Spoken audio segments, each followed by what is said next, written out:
From the land of wonders, Cambodia, Chururut to Sak. Good morning! Ayan, work. Magtrabaho po tayo. Lalo na tayo mga LGBT, magtrabaho po tayo, kumayod tayo na maayos para matulungan natin ang mga pamilya natin at hindi tayo nalalait-lait ng kung sino-sino lang na tao. Diba? Kagabi napanood ko yung video, ewan ko, promotional video ba yan o video ba yan na gagamitin ni Manny, ni Congressman Manny Pacquiao sa kanyang kandidatura about the same-sex marriage, about sa mga LGBT. Noong napanood ko yung kahapon, Mr. Manny Pacquiao, sobrang nakakainit ng ulo, nakakasakit, nakakasakit sa damdamin naming mga LGBT, yung binitawan mong salita o opinion, yung opinion mo, ewan ko opinion ba yun? Opinion ng bobo. Yan. Unang-una, hindi lang kami nasaktan dun sa sinabi mo, nasaktan din yung pamilya namin. Yung lalong-lalo na yung mga magulang namin na naghirap palakihin at pakainin kami, na pinag-aral kami, nagtrabaho, kumayod, para kung ano man kami ngayon, pinagsikapan nila. Kaya wala kang karapatan na husgahan kami o ikumpara kami sa mga hayop. Hindi lang kami nasaktan mo. Nasaktan mo rin yung mga pamilya namin, yung mga kapatid namin, yung mga may kapatid na LGBT, may mga anak na LGBT, pati sila nasaktan mo sa pagkukumpara mo sa amin sa hayop. Sige, umpisahan natin sa common sense. Common sense lang, sabi mo, common sense lang. Sa totoo lang, Mr. Manny Pacquiao, fuck you. Wala ka niyan. Saan ka ba nanggaling? Siguro masyado nang malaki yung utak mo, yung ulo mo, marami ng hangin dyan, feeling mo, pogi ka, kasi may pera ka, sikat ka, isa kang magaling na boksingero, kaya yung mga taong nakapaligid sa'yo, puro papuri ang sinasabi sa'yo, so ang feeling mo magaling ka na. Walang lumalait sa'yo, walang nagsasabi sa'yo ng katotohanan, pues makinig ka. Sasabihin ko sa'yo ang katotohanan para minsan naman magising-gising ka. Common sense. Unang-una, wala ka niyan. Saan ka ba galing? Ano ka ba? Paano ka ba lumaki? Diba? Ano bang kabuhayan mo nung araw na hindi ka pa sikat? Isa ka rin namang dukha. Isa ka rin mahirap. Galing ka rin sa wala. Hindi ka nakapag-aral. Mal-edukado. Hindi ka nga nakagraduate, diba? So wala kang common sense. Hindi mo alam ang ibig sabihin ng common sense. Kasi kung alam mo ang ibig sabihin ng common sense, hindi yan ang opinion mo. Marami kaming narinigan ng opinion about same-sex marriage pero hindi kami kinumpara sa hayop. Maski nga si Pope Francis, hindi kami hinusgahan. Ikaw pa kayang pangit ka. Di ba yan? Wala kang pinag-aralan. Alam mo yan. Kung hindi ka sinwerte sa pagboboxing, wala ka. Mr. Manny Pacquiao, wala kayo. Hindi ka magmumukhang tao, 'di ba? Hindi mo mabibihisan ng pamilya mo kung hindi ka sinwerte. Sinwerte ka lang. Pero matalino pa rin ang taas, ang nasa taas. Hindi binigay sa iyo ang lahat. Hindi ka binigyan ng itsura ng tao. Kasi kung binigyan ka ng itsura ng tao, hindi lang yan ang lalabas na panlalait sa bunganga mo. 'Di ba? Common sense? Bakit? Tao ka? Makatao lahat ng ginagawa mo? Lahat ng ginagawa mo moral? May moralidad ka? May moralidad kayo? Kayo ng nanay mong pangit? Wala. Nangabit ka. Nangaliwa ka sa asawa mo. Yan ba ang makatao? Padasal-dasal ka pa. Napaka-plastic mo. Nangabit ka. Nangaliwa ka. Diba? Linoko mo ang asawa mo. Papatulang ka ba ng mga kabit mo kung di dahil sa pera mo? Walang papatol sa'yo kasi pangit ka. Diba? Yun ang katotohanan. Didikitan ka ba ng mga tao sa paligid mo kung wala kang pera? Hindi. Hindi didikit sa'yo yung mga yan at hindi ka pupurihin. Alam mo kung bakit? Kasi pangit ka. May pera ka, kaya nakadikit sa'yo yung mga yan. May pera ka, sikat ka, kaya pinapatulang ka ng mga babae. Diba? Kung talagang makatao ka, kung talagang may puso ka para sa Diyos at sa pamilya mo, hindi ka mangangabit. Sobra ka para ikumpara mo kami sa mga hayop. At hindi ang isang pangit na katulad mo ang lalait sa aming mga LGBT. Sino ka ba? Karangalan, pagiging sikat na boksingero lang ang naibigay mo sa Pilipinas. Pero wala kang nagawa para sa ekonomiya at hindi mo kami napakain mga LGBT. Kung ano man kami ngayon, yun ay dahil sa sarili naming pagsisikap. Katulad mo, kung anong meron ka ngayon dahil pinagsikapan mo yun. 'Di ba? Kami rin. Kaya wala kang pakialam, wala kang karapatan na ikumpara kami sa mga hayop. Tingnan mo naman yung itsura namin sa itsura mo. Ikaw ang mukhang hayop.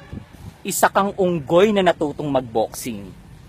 Yun ang itsura mo. Mayaman kayo, 'di ba? Wala ba kayong salamin sa bahay? Sana bago ka nagsasalita, nananalamin ka muna. Tingnan mo yung itsura ng pagmumukha mo. Hindi mo mapapaayos yan kahit marami kang pera. Kahit gaano ka kayaman, hindi ka gaganda. Hindi ka magiging gwapo kahit gamitin mo lahat ng pera mo dahil pangit ka. Ipinanganak kang pangit, mamamatay kang pangit. Wala kang karapatang ikumpara ang LGBT sa mga hayop. At saka, total may pera ka naman, ba't di ka bumalik sa grade 1? Mag-aral ka uli sa Amerika, di ba? Mag-aral ka uli. May homosexual din ng mga hayop. May mga hayop din na pumapatol sa lalaki at sa lalaki. Hindi ko sinasabi na tama yun, pero sinasabi ko lang sa'yo para may idea ka. Merong nangyayari din na gano'n sa mga hayop.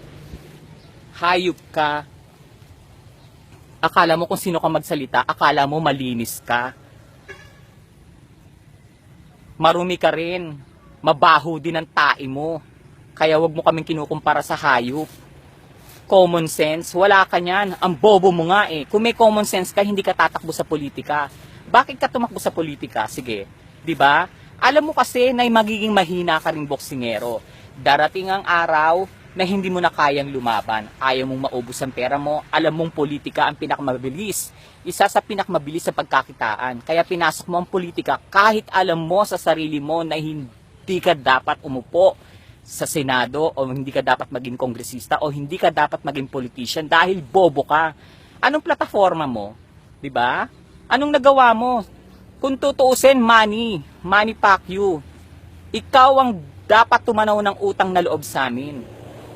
Yung perang sinisweldo mo, maraming businessman na bakla na LGBT na nagbabayad ng tax. Maraming LGBT na nagbabayad ng tax na pinasisweldo sa'yo. Sumisweldo ka na galing sa amin. Yan ang katotohanan. Gumising ka. Pinakikinabangan mo yung perang galing sa mga LGBT. May ambag kami sa sinisweldo mo. Sumisweldo ka nang wala kang gawa, ang kapal ng mukha mo. Absent ka lagi sa Senado, pero sumisweldo ka ng buo. Mahiya ka. Hindi ka kailangan ng Pilipinas dahil wala kang alam, bobo ka. Mas maraming matatalino na gumastos, nag-aral, sinubsob ang ulo sa pag-aaral, graduate ng mga UP, Ateneo, Lasal na hindi nakaupo na dapat nakandyan sa posisyon mo dahil yun ang may alam. Ikaw wala kang alam. Puro ka kayabangan. Lagi mong tatandaan na ang pangit na katulad mo ay walang karapatang manlait. Nyeta ka, pareho kayo ng nani mong dakdakera. Isa ka pa, Junisha. Wala kang pakialam kung gusto namin mag-pills dahil hindi namin binihingi sa inyo yung mga pampagandang ginagawa namin sa katawan namin. Ikaw ang uminom ng pills nang lumambot yung itsura mong hard kang matanda ka. Ano, yan ba ang moralidad? Yung pumapatol sa bata? Yan ba ang gusto nyo? Mga hinayupak na to, mga nagkapera lang, akala mo kung sino? Hoy! Mga pangit kayo, kahit balutin kayo ng ginto, mga pangit pa rin kayo. Kayo ang mga hayop, mga mukha kayong unggoy. Bitter ka. Alam mo ba na marami nag-message sa akin tungkol sa'yo, Mr. Manny Pacquiao? Nung bago ka palang salta sa Maynila, sa Mandaluyong, yung boxing gym nyo doon, wala ka pang makain, isa ka pa ring hampas lupa nung time na yun, namamakla ka. Diba? Namamakla kayo sa Mandaluyong. Sino ang umampon sa'yo at nagpakain sa'yo at nagpatira sa'yo sa tundo? Di ba't bakla? Bakit galit na galit ka sa bakla? Anong ginawa ng LGBT sa'yo? Punyeta ka, akala mo kung sino ka? Pangit. Manahimik ka, hindi ka mananalo. Bobo lang ang boboto sa'yo. Hindi ikaw ang magpapalago ng ekonomiya ng Pilipinas dahil wala kang alam. Mag-aral ka muna. Ni hindi ka nga makapagsalita ng diretsong Tagalog. Nag-i-English ka pa. Trying hard. Sige nga, sabi mo nga yung minikaniko ni Monica o makina ng minika ni Monica ng isang beses kung kaya mo. Bobo, bulol ka nga sa Tagalog, mag-i-English ka pa. Wala akong pakialam kung mayaman ka, wala akong pakialam kung sikat na boksingero ka dahil wala kang naitulong sa buhay ko at sa buhay naming LGBT.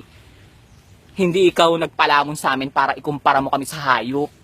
Mas mukha kang hayop, humarap ka sa salamin. Mag-selfie ka, tingnan mo yung itsura mo, ikumpara mo sa itsura namin. Kung sino mas mukhang hayop sa ating dalawa. Unggoy na to. Feeling mo, kahit yumamang ka pa at dumami pa yung pera mo, hindi ka mapapagwapo niyan. Gaya na sinasabi ko sa'yo, mamamatay kang pangit. Pasalamat ka, nagkapera ka at sinwerte ka. Hoy, Mr. Money, fuck you. Tung din sa lupa. Huwag masyadong lumipad, ha? Mawawala din yan at hindi mo yan madadala sa kamatayan mo. At sa susunod na magsasalita ka ng opinion mo, pag-aralan mo mabuti mga sasabihin mo. Mag-aral ka nga kasi, balik ka sa kinder. Total may pera ka naman. Labanan nga kita ng debate, hindi ka mananalo sa akin eh. Hamunin nyo nga yan mga LGBT ng debate. Tanungin nyo nga yan ng mga plataforma niya.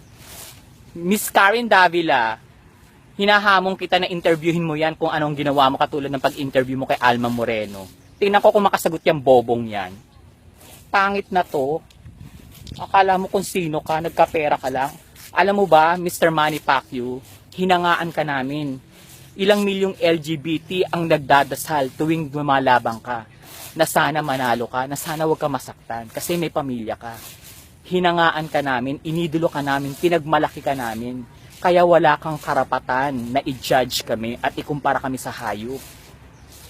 Magpasalamat ka sa amin. Hindi ka pa nga nagpapasalamat sa amin eh. Bilang Pilipino, pinagmalaki ka namin. Nagdarasal kami. Sinusuportahan ka namin spiritually. Diba? Hayop na to. Akala mo kung sino ka. Hindi ka mananalo, no? Matalo ka sana at matalo ka sa lahat ng susunod pang laban mo. At sana mahada rin ng bakla yung mga anak mo. Buisit ka. Pangit. Sama kayo ng nanay mong pangit. Chururut. Tusok. Be. Unggoy.